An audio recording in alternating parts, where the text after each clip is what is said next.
Hi everyone, hope all you are doing well. Welcome to the 24th community call of the WSO2 API Manager community call series. Today we are going to talk about the streaming API support in WSO2 API Manager 4.0. So, in the previous community call, we discussed about the highlights of API Manager 4.0 release. So, today we will have deep into the one of the highlights in API 4.0, which is streaming API support. This is an open discussion, and you can ask any question in the Q&A session at the end of the presentation, or you can use the chat to ask the questions and clarify all your doubts about the topics as we progress. So, APM Manager team will be on standby to address them.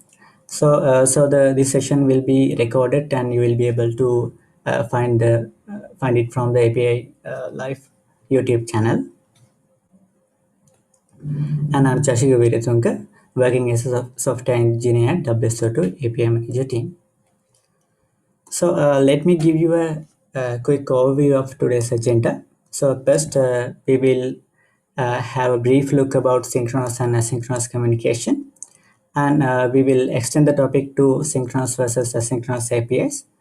So then we'll discuss why we need asynchronous communication as well as synchronous APIs and synchronous API usages.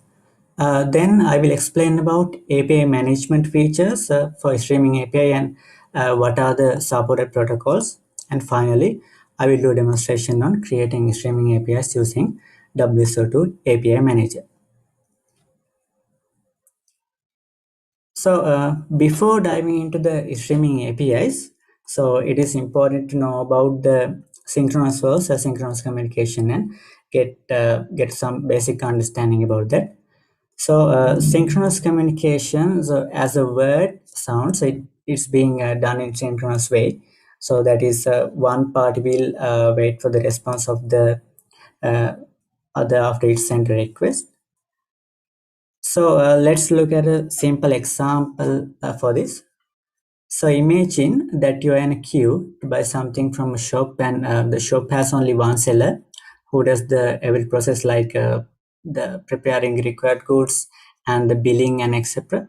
So in this case, you will have to wait in the queue till he complete every process. So also every other people who are behind you are simply blocked until you finish your order, and also you need to wait for the seller to serve you without doing any other work. So basically, synchronous communication happen in real time and it's a blocking operation. Async communication is not like that. It happens over a period of time.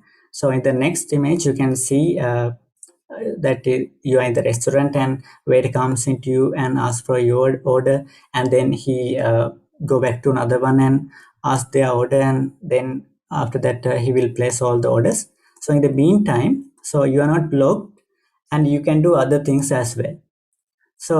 This scenario can be considered as analogy for the asynchronous communication.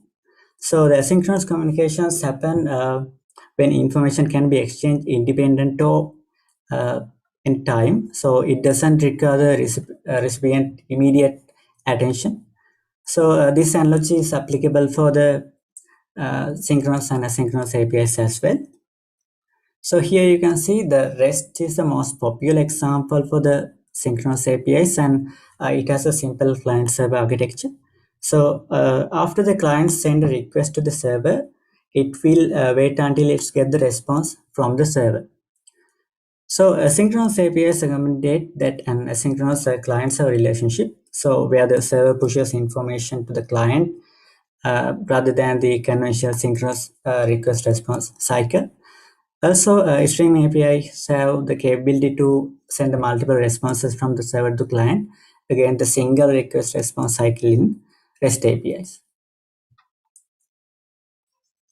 So why asynchronous APIs? REST APIs has been backbone for the modern technological world for quite some time. However, when drawing the digital demands from consumers, so real-time or instance application have become more popular. So it can be whether like a simple notification on a social media platform, or it can be a crucial stock price change, or anything. So likewise, real-time information has become necessity thing for the world, and that can't be catered through the synchronous APIs. So also, REST APIs using the pooling, which means the client requests serve periodically in order to retrieve updates to achieve the synchronous behavior up to some level, but it is be less reactive and significantly inefficient as it can't be achieve the user experience which async APIs give. So this rise in popularity of asynchronous APIs. So when you talk about the asynchronous API usages in day-to-day life, you all are using social media. So if someone's like your post on social media, instantly you are getting notifications. Also, you all may have used live location sharing features, and those are very useful product for the people. And also, there are application like live scope updates, and there are many more application which is very necessity for the modern world, which uses asynchronous APIs. So a lot of organization are more towards to the using the real-time endpoints in order to expand their business value of their businesses. So the consumers are more appealing to the real-time experience. That means organization need to expose more and more real-time APIs to the public world. So that's where the API management comes into play. So although the API endpoints are different from REST APIs, so same API management features needed to the streaming APIs as well. So because of this, WSO2 API Manager provides a similar set of standard API management features for the sync APIs as well.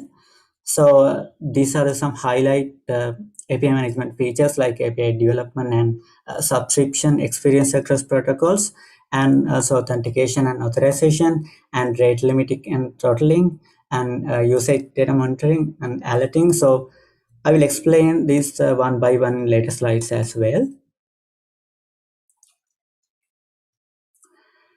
So to managing the asynchronous APIs and cater all the API management features for async APIs, so WSO2 API Manager provide the streaming API support, and these are the supported protocols for the streaming APIs. So first one is a WebSocket API. So the WebSocket protocol the that WebSocket protocol supports a full duplex communication over a channel that established once. So therefore, WebSocket protocols allows a continuous two-way communication between the server and client. For example, we can get like chat room applications that uses WebSocket APIs. So that messages can be sent in a bidirectional manner from the server to the client, and like vice versa. So the when we talk about the webhooks, so webhooks only allow a one-way communication. So after the API is created, it will provide you a callback URL which you can register to any webhook provider like GitHub. For example, you can use webhook APIs to get notifications as soon as a new message is received in specific Slack channel. So, like a GitHub scenario, if someone's create issue for your repository or someone commits your repository, you can get a notifications. So, server-side event is an HTTP-based protocols that allows one-way communication, and this is similar to webhooks. From the SSC server transfers event over an already established connection without creating new connections. So here we can get an example as like a stock market application. They are using SSC APIs to send messages in a unidirectional manner. So therefore, if users need the latest stock market prices, they will subscribe to the respective channel and can get it. So API development is one of the most important feature that WSO2 API Manager provides. So you can create streaming APIs from scratch, or you can use standard async API definitions, that is like open API definition in the REST APIs. So to create the API in the publisher. Also, API developers can monitor the API lifecycle and documentation and security of the API and subscription and a lot of details. So if you publish the APIs APIs, and those APIs will be available in the dev portal, and so API consumers can use it. So when you talk about the API security, it can be categorized as authentication and authorization mainly. So in the REST APIs, users can be authenticated using user credentials and access tokens and certificate-based authentications and etc. So also can do fine-grained authorization from the resource as well. So however, in asynchronous APIs, it has only the topics, there are no resources there. So it's kind of challenging task to secure the APIs. But API Manager provides the standard capability to secure different protocols in like different security mechanisms. So, however, as far as streaming API is concerned, so we can still use the same security mechanism such as O2 API key and similar to the REST APIs. So also we can apply the granted access control on access to topics using mechanisms such as or to scopes like similar to REST APIs. Also, there are specific security mechanisms like HMAC signature validation for the webhook APIs.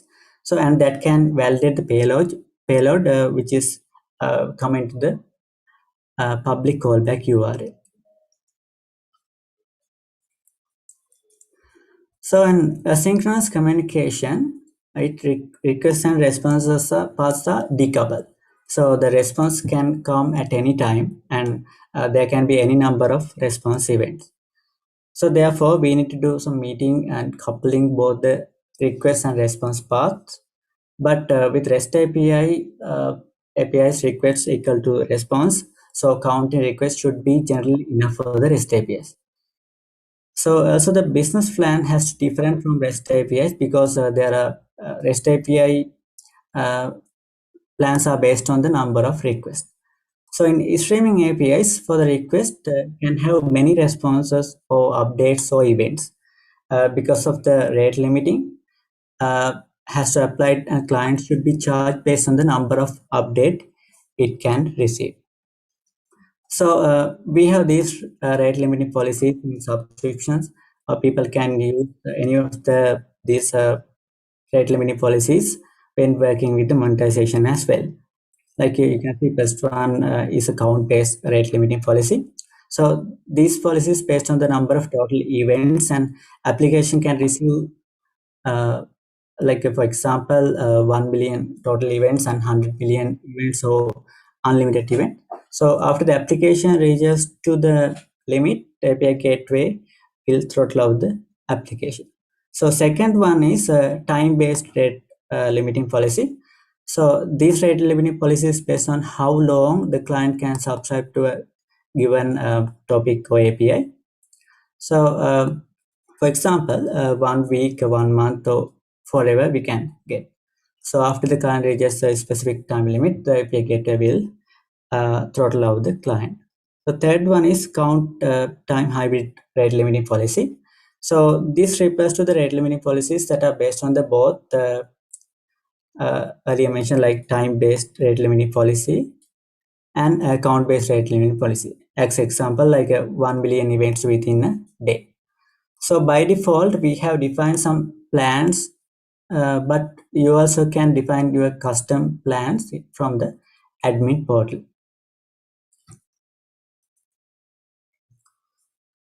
So analytics is another aspect that need to some specialization when it comes to the streaming APIs.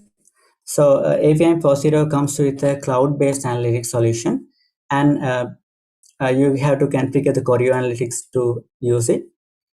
So we have to define the metric based on the characteristic of asynchronous communication, and we might need to introduce some new stats such as number of current active connection. So in the analytics, it can capture specific usage attributes such as for the WebSocket as bandwidth and SSC event counts for the SSC, and also a webhook active user count for the webhook APIs. Also in the analytics, you can see there are lot of graphs you can see in the visualize the collected data. So Now I have done with the presentation, and now let me do a quick demonstration on how we can apply API management for the streaming APIs. So here first I need to uh, start my WebSocket server as well.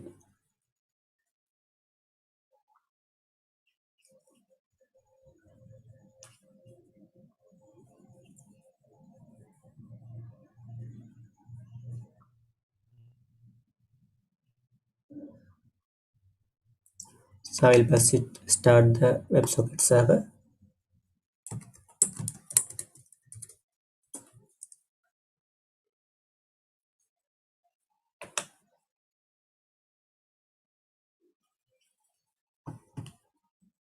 And then I will start my client as well.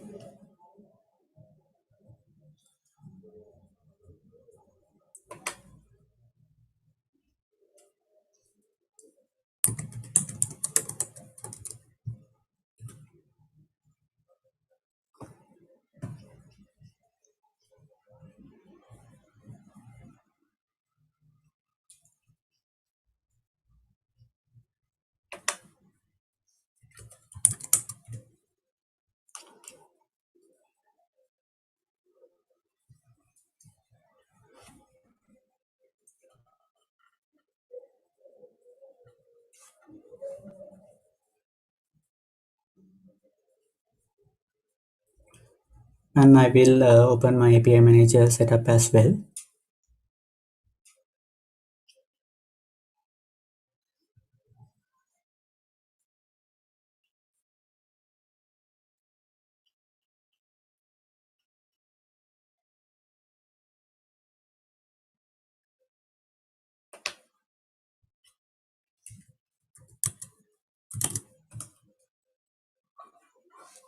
Okay, until survey is up, I will explain about demonstration.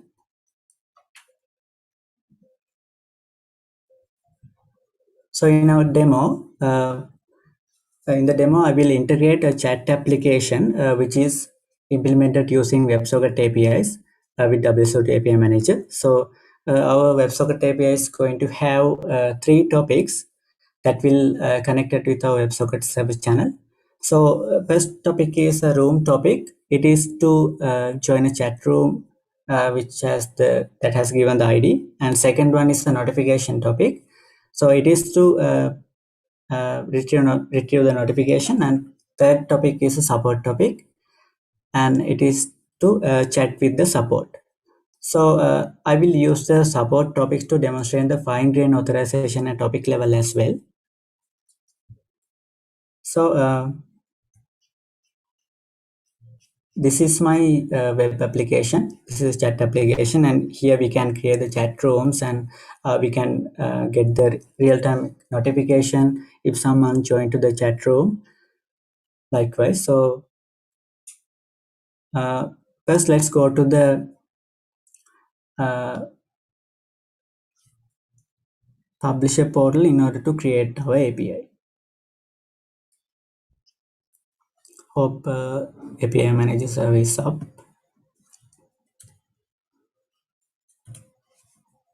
Okay, let's wait till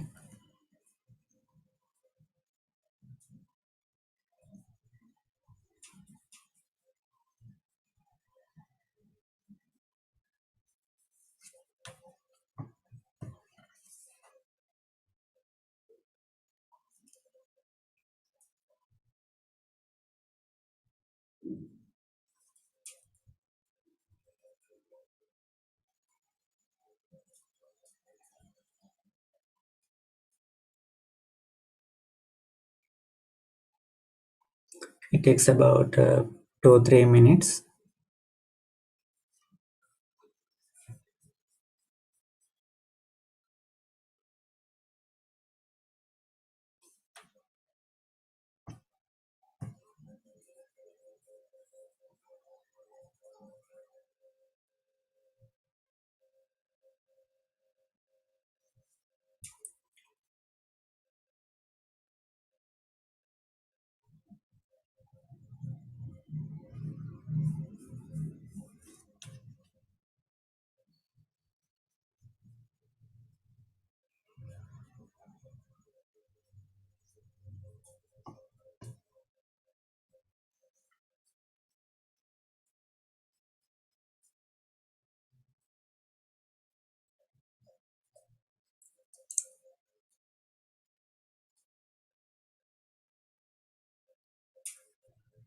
Let's wait around few seconds. Yeah, now it's up. Yeah, let's go back to the publisher again.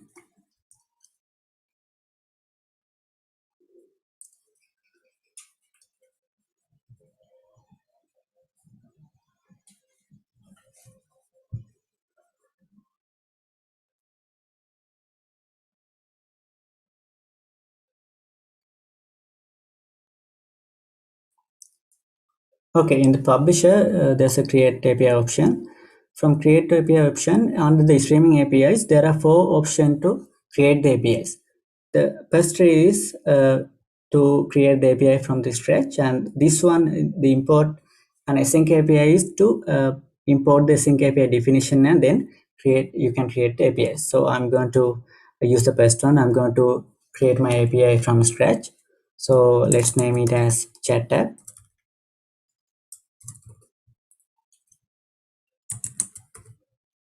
Let's context set it as chat app as well, and version it 1.00. So my endpoint is uh, WS localhost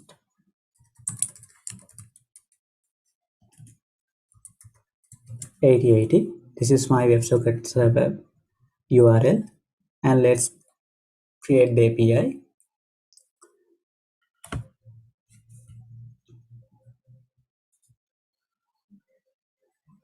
And here you can add a lot of information, like basic information like images and the tags and a lot of details, and also can add business informations and can add documentation also for the API.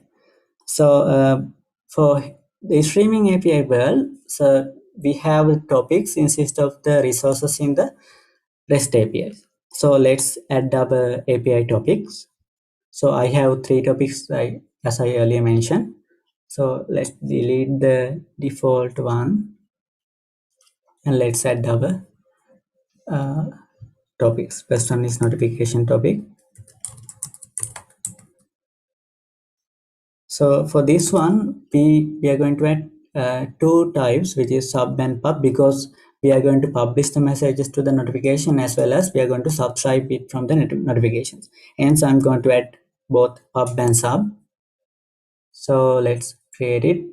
Then let's add the URL mapping as well.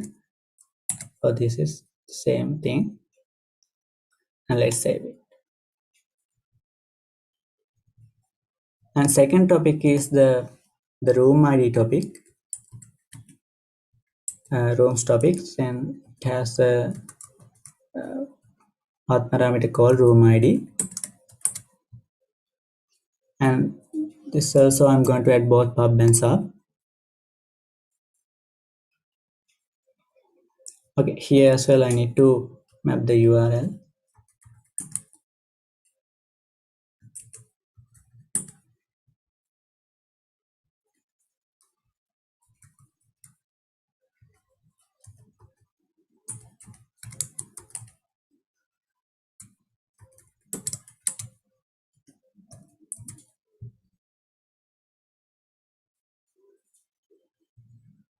Okay, likewise, let's save it. Then final topic is my support topic. Let's add that as well. For that also I'm going to add both pub and sub.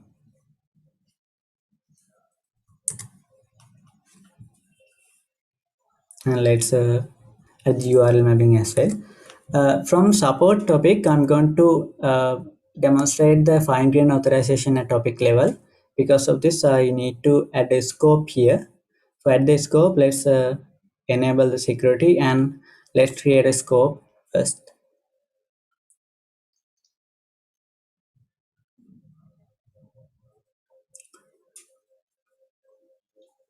So I will create a scope name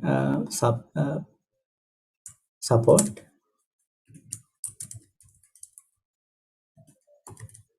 and let's add a display name as support subscriber, and let's add a description called this is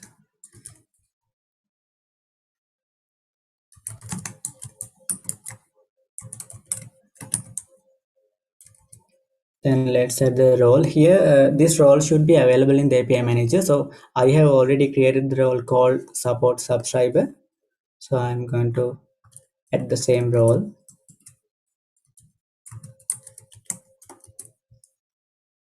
Okay, let's enter it and let's save it. Now let's go back again to the topics, and I will assign this scope to the support topic. I think I didn't save the support topic. Let's create it again.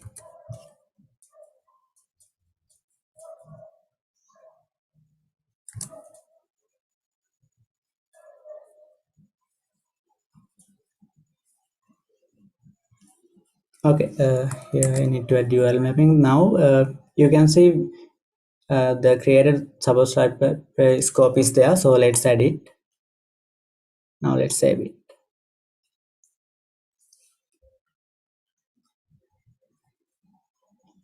Now we have created all the topics in the API. So here you can see the async API definition. This is the one we maintain, like Open API, Swagger, Open API in the REST API. So that's similar to that. This is similar to that one. So now we created topics. Now we need to uh, deploy our API first. Let's deploy it here, and we have to uh, deploy revision as well.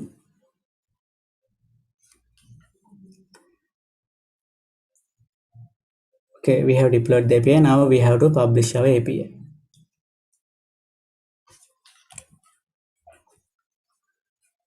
Okay, we have published the API as well. So now let's go to the developer portal in order to invoke our API.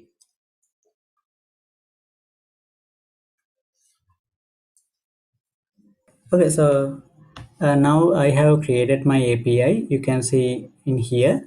So in order to use the API, you have to create a token. First, get a token. You have to subscribe to the application. So I'm going to subscribe it to default application code, default application. Then let's subscribe it. Okay, then I'm going to create a token.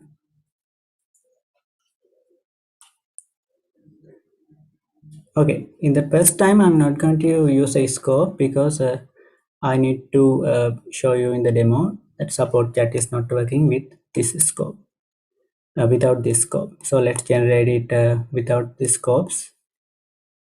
Okay, now let's go to the our chat application and let's provide the access token.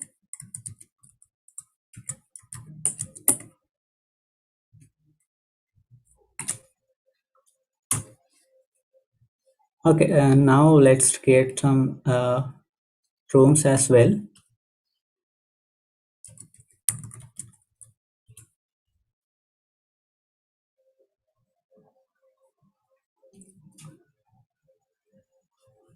And first let me start the mock clients that send the messages to the channel. Okay, we start the mock clients as well. Then let's create another uh, room. That means we are creating multiple channels, multiple connections in the WebSocket API. So here you can see we are getting the real-time notifications. So someone joined the room. We are getting the notifications as well. So from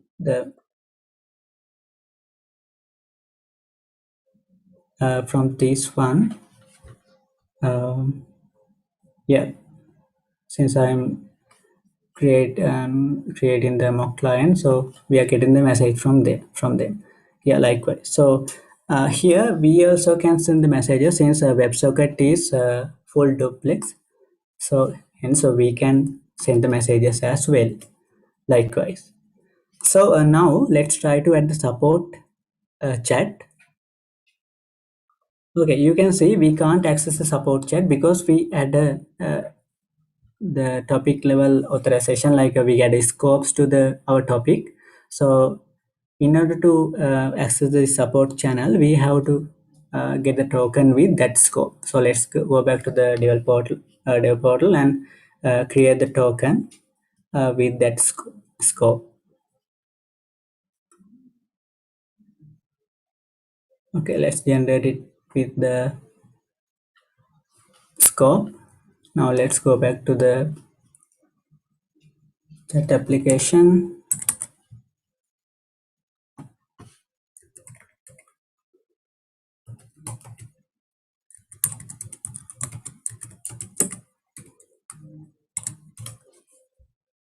Okay, now let's try to access the support chat. Okay, now we can join to the support chat because uh, we add the our scope for the token. So let's chat it. Okay, we are getting messages as well from the clients. Okay, that's a demo that I wanted to show it to you. And also I need to show the analytics as well. So in order to see the analytics, we have to first configure the Choreo analytics. So I have already configured the analytics. So in order to configure the analytics, we have to get the uh, Choreo on-prem key. So the Choreo is the APIM 4.0 comes with the cloud-based analytics. So Choreo analytics. So we have to go to the first Choreo and create the on-prem key and paste it in our deployment domain. So I already configured the analytics. So let's go to the our analytics. So see our analytics.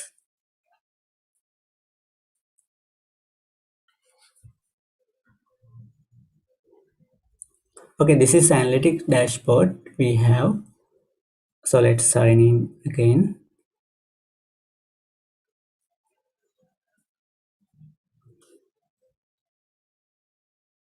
Okay, this is analytics dashboard. So these are the our usages that you can see. There are a lot of graphs. You can see like usage and traffic errors, latency, and also you can generate the reports as well. So you can generate the yearly report and monthly report and those things.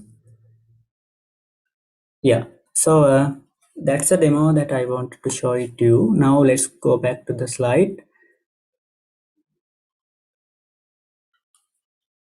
Now. Now the Q&A session. So if you have any questions, you can ask. So anyway, sorry for the technical issues that we got. Now you can ask any questions if you have. So you can unmute your mics and uh, you can ask your questions if you have any.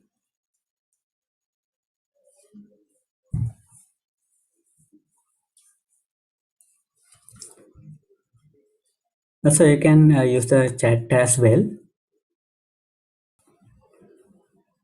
So seems like currently there are no questions. So anyway, again, sorry for the technical issues that we got. That's normal things that we can get anytime. So again, sorry for the trouble.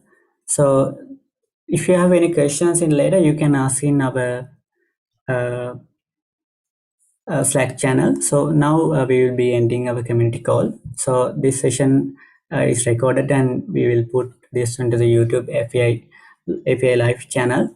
Also, we will share the presentation slides as well.